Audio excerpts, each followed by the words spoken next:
Let's do this. All right, I'm Hasan Juma with Oakland Realty. Today we're doing Suburban Dictionary, Seller's Edition. All right, first one, as is condition. As is condition, best way to explain this is what you see is what you get from a buyer standpoint. So when a seller is selling in as is condition, they're saying that you can go ahead and do an inspection on the property, you can discover things about it, but we're not gonna do anything about it if you find these sort of items. So in real estate, it's always buyer beware, but when it's as is condition, it's even more buyers beware.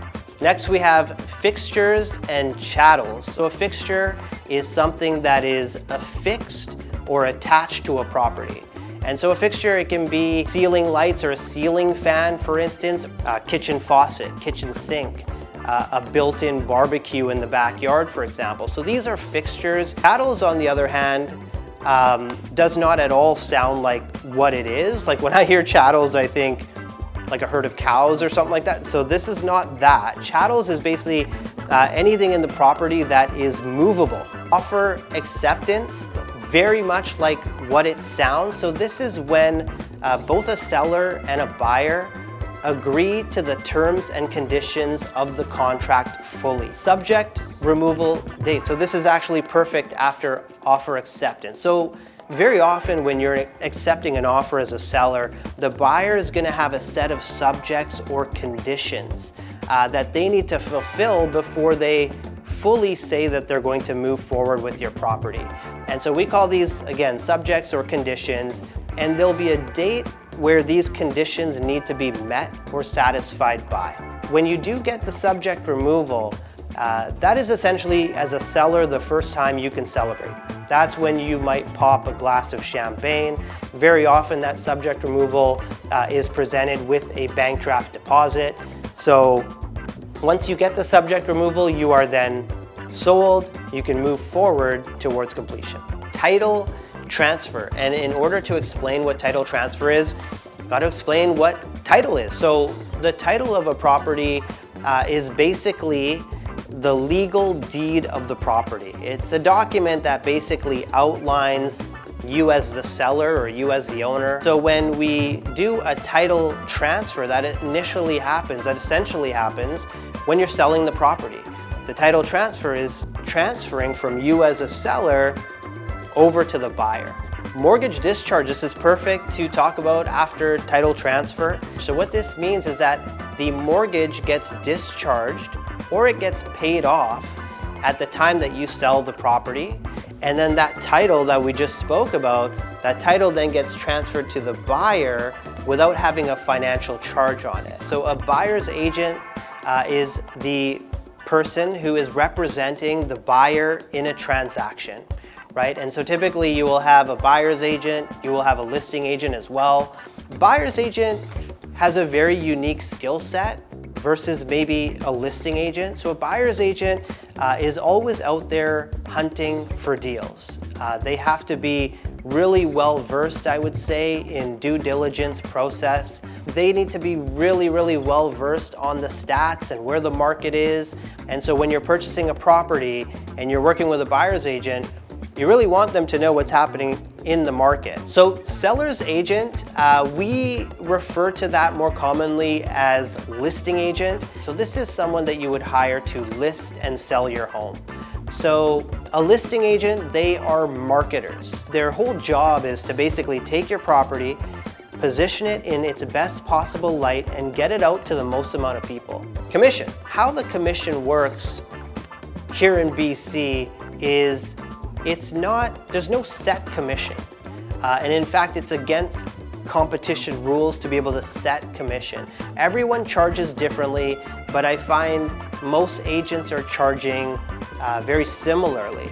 And so generally what you'll find in BC, or at least in the Vancouver area, is a commission somewhere in the 3% range total.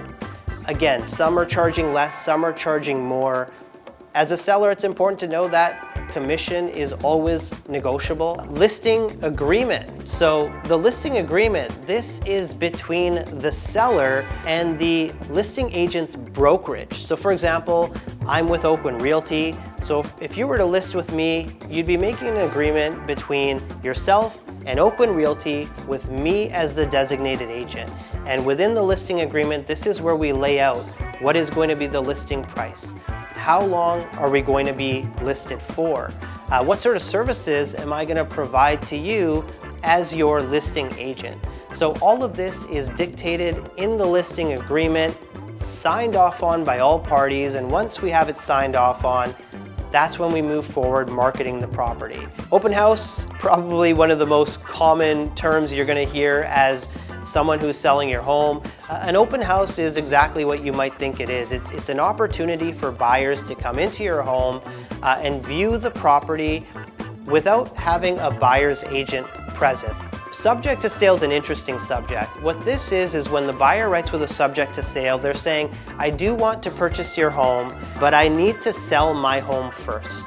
So they'll write subject to sale and they'll say, give me 2 months or 3 months to sell my home, and only then can I move forward on yours. Subject to sale doesn't necessarily mean you're locked in to this agreement. So if another offer comes along, you can put yourself in a position where you can still accept that other offer, but it's all about how that subject to sale term is written. And so that's why it's really important to work with an agent that understands all of the subjects and make sure that if you do accept a subject to sale, you're not hindering your chance at getting another offer coming through as well. The most simple way to explain what an exclusive listing is it's the opposite of what we call an MLS listing. An MLS listing is a public listing. So that essentially gets put onto the MLS, gets marketed fully and publicly. Everybody's gonna know that you're on the market if you are on the MLS. Now, an exclusive listing, it stays off of the MLS. And so you're signing with a listing agent that's gonna market your property in every other way aside from the MLS. All right, multiple offers, exactly what you might think it is. So multiple offers, when you list your home as a seller, this is when you get more than one offer at the same time.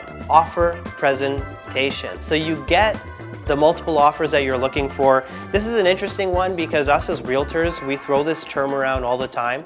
We're talking about offer presentations all the time. Technically, what an offer presentation is when we set in advance a date and time that buyers need to submit their offers by. And finally, we have appraisal. Appraisal is basically getting a market value assessment done of your property, generally not by a realtor. It's usually done by an appraiser, an appraisal company, or by a bank. That's all for me with the Suburban Dictionary Seller's Edition. Again, I'm Hasan Juma at Oakland Realty. You can find my info in the link below, but you can also find me on Instagram at Hasan Juma and on YouTube, Hasan Juma, Vancouver Realtor.